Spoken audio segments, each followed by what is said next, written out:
सुख समृद्धि विज्ञान चैनल और सिद्धि लोक चैनल के सभी सुधी दर्शकों को मैं सुशील कुमार शर्मा हार्दिक स्वागत करता हूं।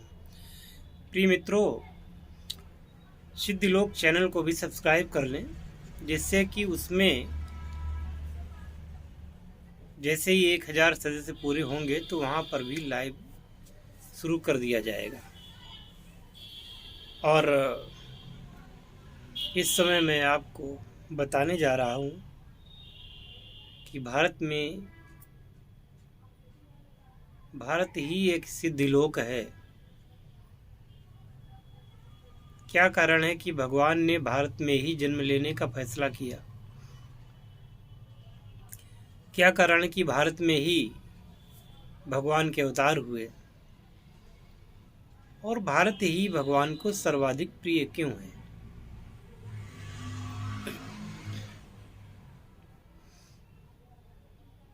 जब धरती की रचना हुई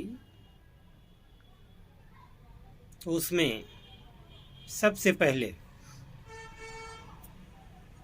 सभ्यता की शुरुआत ब्रह्मावर्त से शुरू हुई।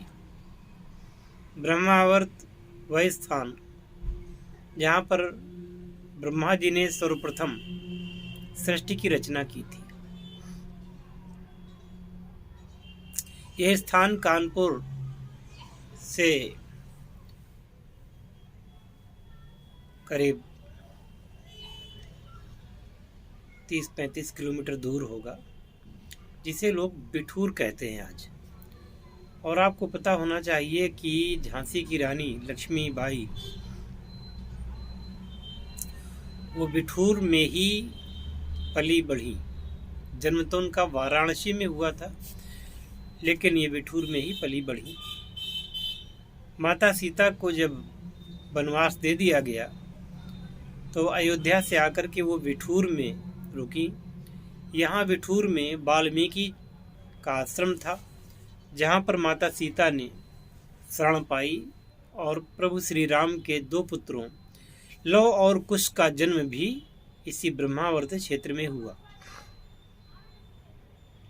ये ब्रह्मावर्त क्षेत्र जो है, ये माता गंगा की गोद में है। और ऐसा कहा जाता है कि ब्रह्मा जी ने यहाँ पर एक दिव्य यज्ञ किया था और यज्ञ के कारण ही फिर उस जगह का नाम ब्रह्मावर्त पड़ा। जब आप ब्रह्मावर्त जाते हैं, वहाँ पर आज भी नदी के किनारे सीढ़ियों घाट के पास में ब्रह्मा जी की खड़ाओं की जो खूंटी होती है वो आज भी गड़ी हुई है। वह सोने की है, जिसकी पूजा लोग करते हैं। वहीं पर एक मंदिर में लवकुश के द्वारा चलाए गए जो बाण थे, वो बाण भी संग्रहित किए गए हैं, जो कि वहाँ रखे हुए हैं। तो जगत जननी जानकी जहाँ पर आश्रय पाई हों, और भगवान वाल्मीकि जिनकी कृपा से रामायण जैसे महान ग्रंथ का उदय हुआ, और ऐसे दिव्य दृष्टा भगवान वाल्मीकि की जो स्थली रही हो, अपने आप में परम पावन है। तो मैं कह रहा था कि भगवान के अवतार यहीं क्यों हुए?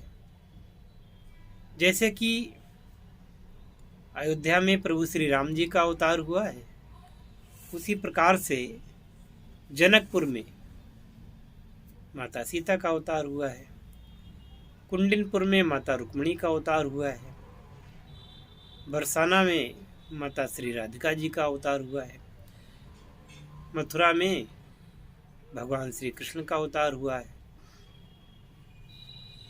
इसी प्रकार से क्रमशः भगवान के बहुत सारे अवतार भारतवर्ष में कहे गए।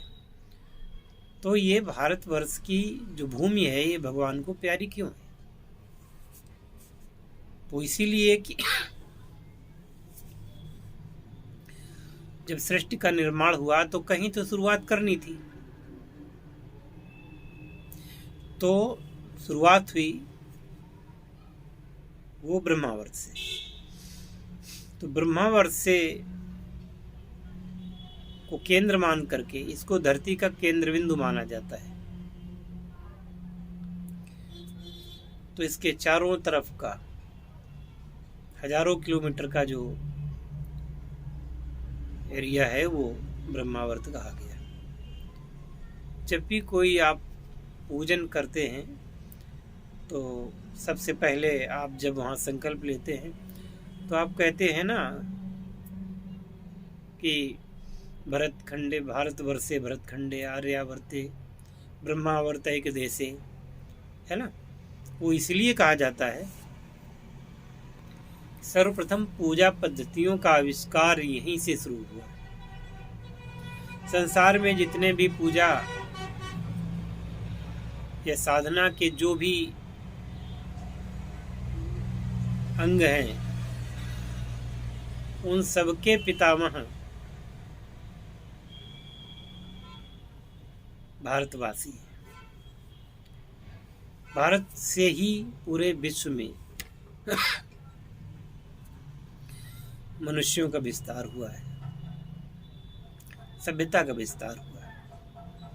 हालांकि वैज्ञानिक तो ये कहते हैं कि वो अफ्रीका में दूसरी प्रजाति थी, अमेरिका में दूसरी प्रजाति थी और अलग अलग देशों में अलग अलग प्रजातियां थीं, परंतु भारतीय मान्यता ये है कि जब भगवान ने इस धरती को बनाया तो यहीं से मानव की उत्पत्ति हुई और मानव यहीं से पूरे विश्व में गया। भारत की प्राचीन जो मत है उसके अनुसार भारत के प्राचीन मतानुसार मनुष्य की उत्पत्ति किसी नर प्राइमेट से या किसी बंदर से या किसी चिंपैंजी से नहीं हुई है। मनुष्यों का जो विकास हुआ है वो देवताओं से हुआ है, जिसमें से त्रिदेव प्रमुख है। और त्रिदेवों की कृपा के बाद में इनसे ही सभी जातियों का उद्भव हुआ। कालांतर में लोग अपनी अपनी अलग जातियां बनाते गए, अलग अलग देवता बनाते गए, अलग अलग, लेकिन जो मूल स्वरूप है भगवान का, मूल स्वरूप जो है देवताओं का, वो भारत से ही उदय हुआ। और जिसे आप कह सकते हैं जेन्युइन, मतलब असली। इसके बाद महाभारत के काल में, आज से लगभग 5000 से कुछ ज़्यादा साल हुए हैं, जब महाभारत आया, उसके युद्ध के पहले मानव सभ्यता चरम पर थी। अस्त्र शस्त्र, दिव्यास्त्र और सुख साधन की हर चीजें अपने चरम पर थी।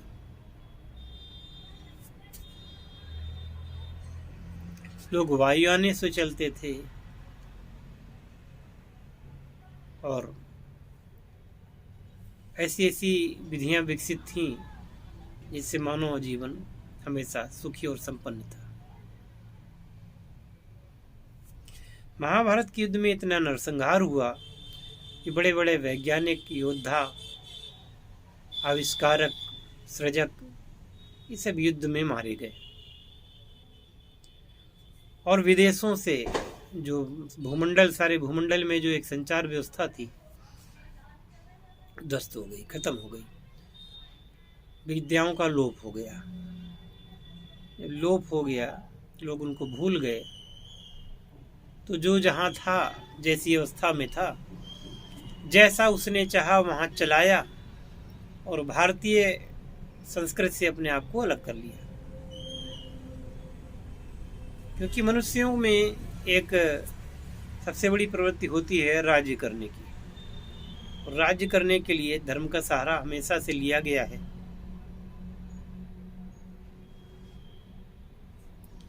तो कल्पित धर्म तैयार किए गए और उसके आधार पर सभ्यताएं बढ़ी। परंतु भारत भूमि आज भी पवित्र भारत भूमि है। और कुछ खगोलीय रचना भी ऐसी है, कुछ प्राकृतिक संरचना भी ऐसी है कि जो दिव्य शक्तियां हैं वो भारत में ही आती हैं, भारत की ओर ही आकर्षित होती हैं। भारत में ही कुछ ऐसा है जिससे कि जो भारत की ओर देखता है, जो भारत एक बार विजिट कर लेता है, वो भारत में रहना चाहता है, भारत का हो के रहना चाहता है।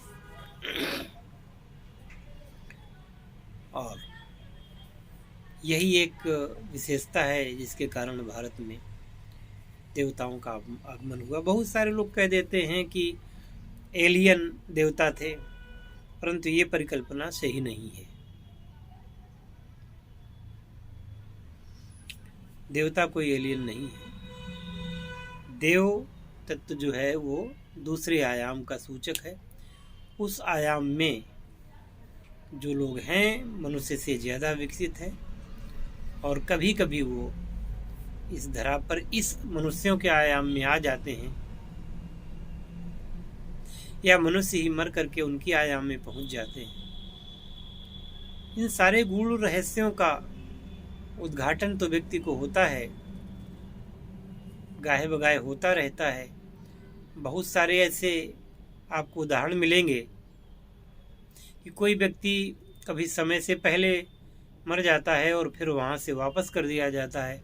वो आकर के यहाँ पे अपने अनुभवों को बताता है। कई बार बहुत सारे मरे हुए लोग जब दोबारा मानव जीवन में आते हैं, जन्म लेते हैं, उनकी आज भी तमाम कहानियां हैं। गूगल पर, यूट्यूब पर भी आप देख सकते हैं। ये सच्ची कहानियां हैं। मनुष्य का जन्म होता है, पुनर्जन्म होता है। तो जब मनुष्य का पुनर्जन्म होता है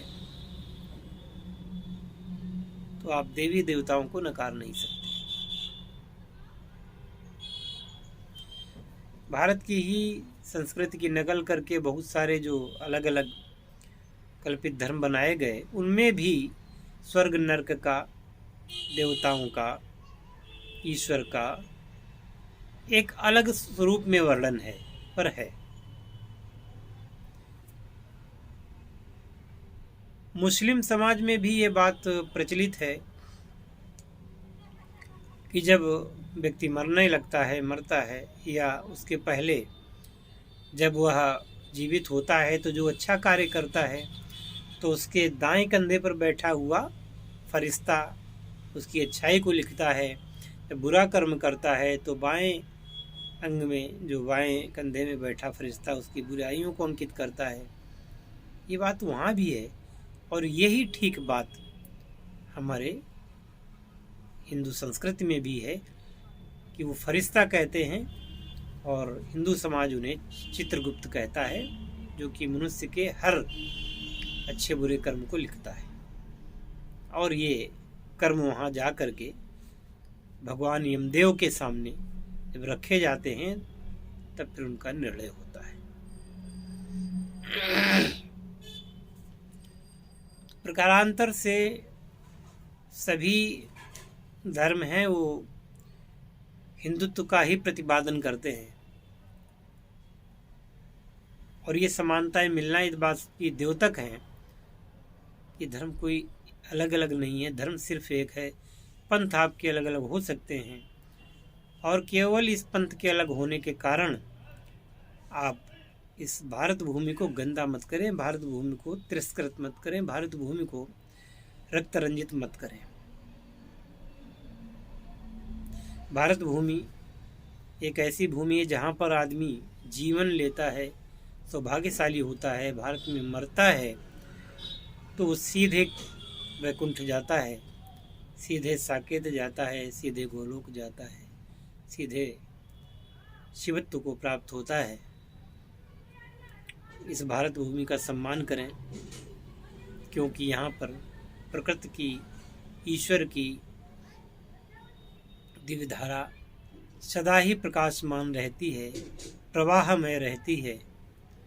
और इसी के साथ मैं इस वीडियो को यहीं पर विराम देता हूँ। वीडियो का तो विराम हो जाएगा, लेकिन आप इन बातों को अवश्य गुने, उसमें विराम न दें। जय शिव शंकर, जय भोलेनाथ, हर हर महादेव।